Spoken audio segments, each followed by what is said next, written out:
Does anybody realize what's going on in the world of handguns and guns right now? The fact that they're in the middle of trying to get legislation going.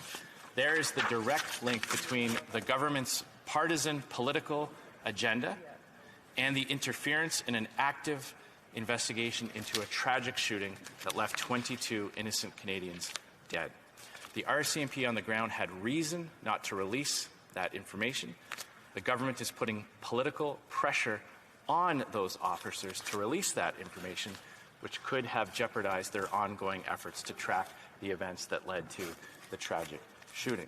Andrew Scheer exposes the actual transcript of claims that Liberals say were never said. The tapes from the meeting went missing coincidentally, but then found. Yet over and over the Liberals keep saying that they didn't get involved. This is really damning evidence. See for yourself. Please like, subscribe, turn on your notifications, and most of all, comment down below. Here's the clip. The bell is rising on this point of order.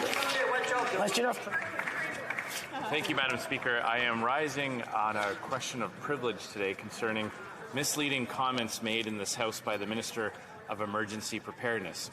In late June, it came to light in evidence presented at the Mass Casualty Commission that the Liberal government was heavily involved in the RCMP's communications about the April 2020 Nova Scotia tragedy, which, as things would turn out, was followed mere days by a firearms announcement by the Prime Minister on May 1st, 2020. That involvement came to a head in a hastily arranged teleconference between RCMP Commissioner Brenda Lucki, other top brass at RCMP headquarters, and several Nova Scotia RCMP members, where those Nova Scotia officials were called out on the carpet. Contemporaneous notes of that teleconference taken by Superintendent Darren Campbell, well trained in documenting conversations as any veteran police officer would be, recorded that Commissioner Lucki spoke about a promise she had made to the minister and had linked its importance to that forthcoming Order in Council announcement. Understandably, the former Minister of Public Safety was vigorously questioned about those events here in the House. On June 21st, he said, at page 7094 of the debates, quote, "No direction on any operational matter was given to the Commissioner of the RCMP by me or any member of this government," end quote. The following day, the minister said at page 7140 of the debates, quote, "At no point did our government pressure or interfere with the operational decisions of the RCMP, including their communications strategy," end quote. Then on the last day of the spring sitting, June 23rd, he added at page 7242 of the debates, quote, "Neither the Prime Minister's office nor the Minister of Public Safety's office had any role in interfering or pressuring the RCMP to make any operational decisions with respect to RCMP communications around the investigation," end quote. The Standing Committee on Public Safety and National Security and the Mass Casualty Commission itself heard from several witnesses over the summer months about their recollections of that teleconference. For his part, the minister doubled down on his own position, saying unequivocally at the committee on July 25th, at page 1 of the evidence, quote, "I did not ask them to release any specific information, nor did I receive a promise for them to do so," end quote. Later in the meeting at page 5 of the evidence, the minister reiterated, quote, "I did not ask her to release that information. It wasn't required," end quote. In other evidence at the committee and commission, we heard Commissioner Lucki's claim that the minister's chief of staff was curious whether the types of firearms involved would be named in a press conference, and in turn the RCMP commissioner dutifully inquired whether that would be the case. She asserts she was so informed and passed the information back. When it didn't come to pass, we are supposed to believe that she felt embarrassed for having given the minister wrong information and convened the teleconference with senior Nova Scotia RCMP officials to address the miscommunication. Subsequently, it was revealed that this conference call had been recorded by Dan Bryan, an issues management advisor with the RCMP and a former longtime Liberal staffer, including serving as communications director to the previous public safety minister, Ralph Goodale. Lo and behold, those recordings had gone missing. Nonetheless, they were recovered somehow. Just yesterday, the recordings of this conversation and transcripts of them were published by the Mass Casualty Commission. That has shed a much brighter light on the infamous April 28, 2020 teleconference. In the transcript titled Audio File 3 of 3, recorded 2020-04-28 at 8:48:57 p.m., the Commissioner is quoted at lines 15 to 17 on page 1 as saying, quote, "The little one line that I needed to be put into Darren's speaking notes, how did it get to me that that one line was going to be in his speaking notes, and it wasn't?" Keywords there, Madam Speaker, are one line that I needed to be put in. It's pertinent because, as we know, the claim had been made that innocent questions had been asked by or on behalf of the Minister. In fact, the Commissioner offered this explanation of the Minister's interest in this issue in the following exchange with the Liberal member for Fleetwood Port Kells at page 24 of the evidence for the Public Safety Committee's July 25th meeting. Quote, this is the question. "A critical piece here is when the question was asked. Was the question asked if it would be disclosed, or did they ask for it to be disclosed?" Commissioner Brenda Lucki responds, "To my recollection, like I said at the very beginning, it's if the weapons information would be included," end quote. Now, clearly it wasn't mere curiosity whether the guns would be named. It was a line the Commissioner needed to be put in, to use her own words. But was it at her own behest or on behalf of someone higher up, Madam Speaker? You must recall that the Minister told the House on June 23rd that the government had not played, quote, any role with respect to RCMP communications. Now, turning back to the transcript, I would refer the Chair to lines 19 and 20 on page 2. Quote, "Yet I got hit again, not being able to come through for the Minister on the simplest of requests," end quote. Now, lest you might think it's ambiguous from that question whether the Commissioner may have been meaning simply to do a big favor for the Minister, but this next quote should leave the House with no doubt. I would now cite the transcript titled Audio File 1 of 3, recorded 2020-04-28 at 8:34 p.m. at lines 11 and 12 on page 1. We read the Commissioner saying, quote, "Flew it up the flagpole because it was a request that I got from the Minister's office." There we have it, Madam Speaker. The request came from the Minister's office. But what was that request? That one line the Commissioner needed to have added, you might ask. It was to pre-position, as communications folks would say, for the May 1st, 2020 Liberal firearms announcement. Referring to the transcript title Audio File 2 of 3, recorded on 2020-04-28 at 8:42 p.m., we read at lines 10 to 15 on page 2, quote, "Does anybody realize what's going on in the world of handguns and guns right now? The fact that they're in the middle of trying to get legislation going is the key point." That is the quote from that testimony, Madam Speaker, and I'll just read it again very quickly. "Does anybody realize what's going on in the world of handguns and guns right now? The fact that they're in the middle of trying to get legislation going." There is the direct link between the government's partisan political agenda and the interference in an active investigation into a tragic shooting that left 22 innocent Canadians dead. The RCMP on the ground had reason not to release that information. The government is putting political pressure on those officers to release that information, which could have jeopardized their ongoing efforts to track the events that led to the tragic shooting. This June, Madam Speaker, the Minister asserted that there was no direction, interference, or pressure.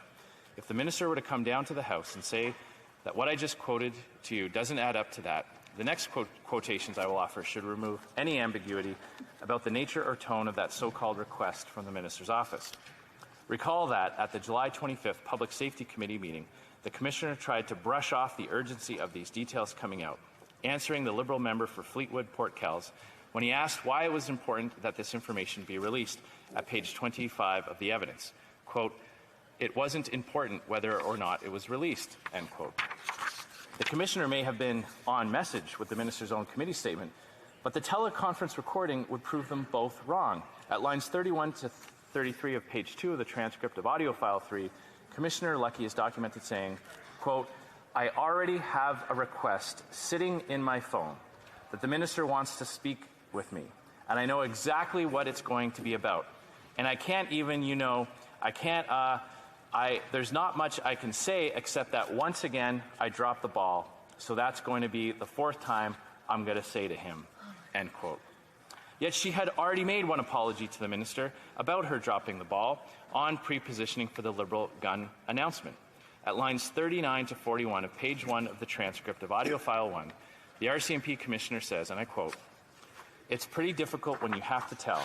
I have apologized to the minister. I'm waiting for the Prime Minister to call me so I can apologize." End quote.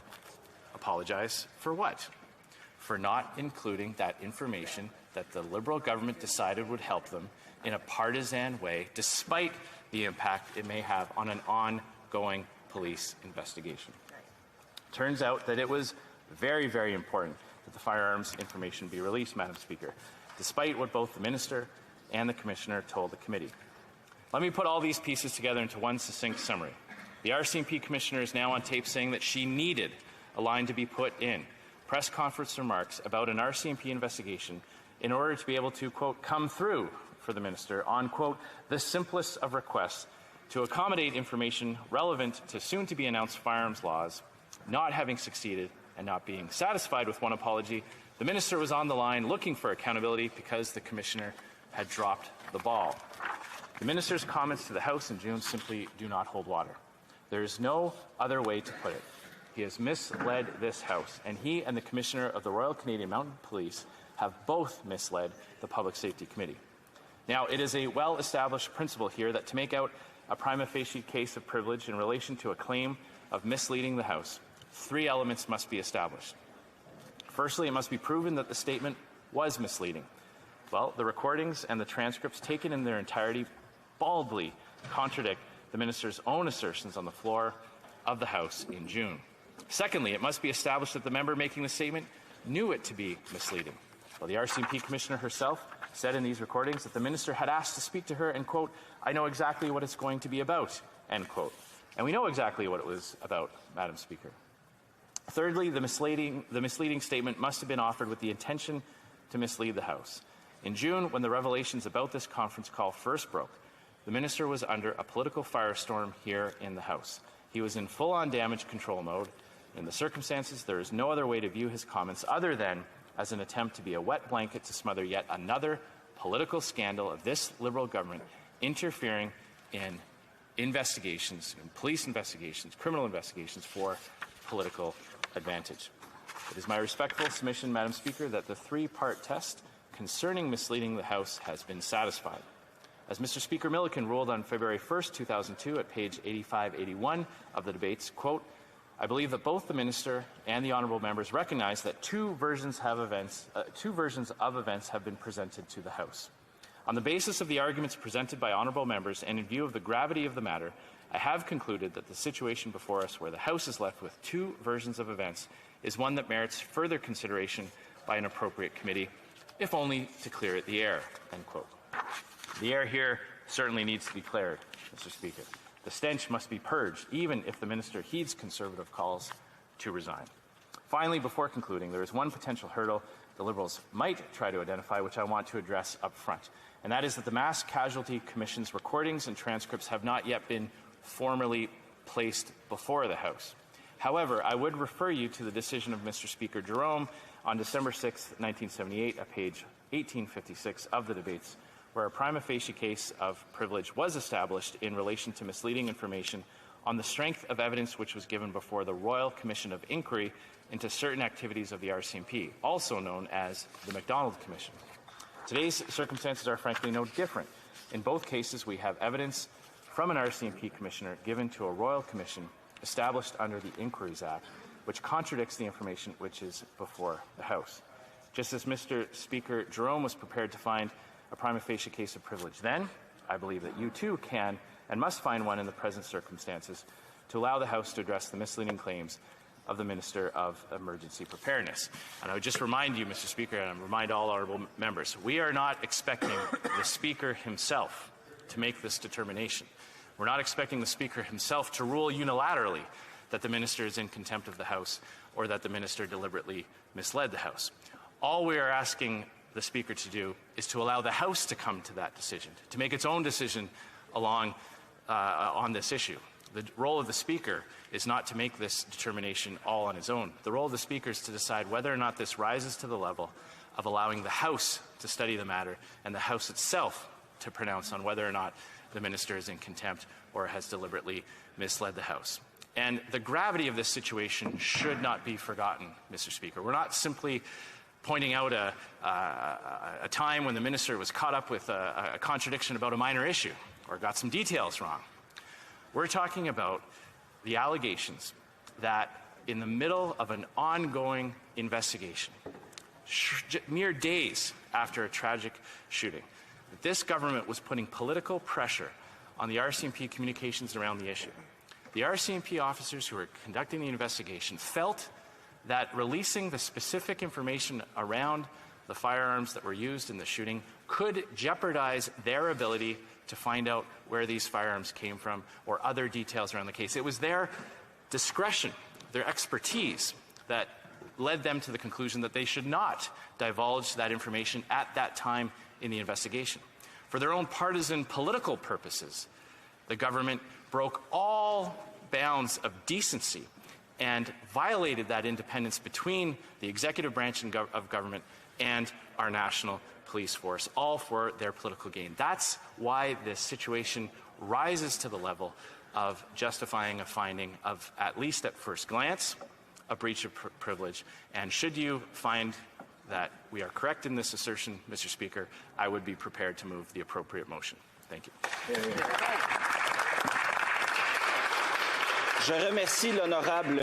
I would thank you to the Honourable Leader of the Opposition for raising this. The Presidency will study this, or rather the Speakership will study this. I now give the floor. And we'll have the opportunity to peruse what the member has put on the record, and we'll get back to the Speaker at a timely fashion. Thank you. On the same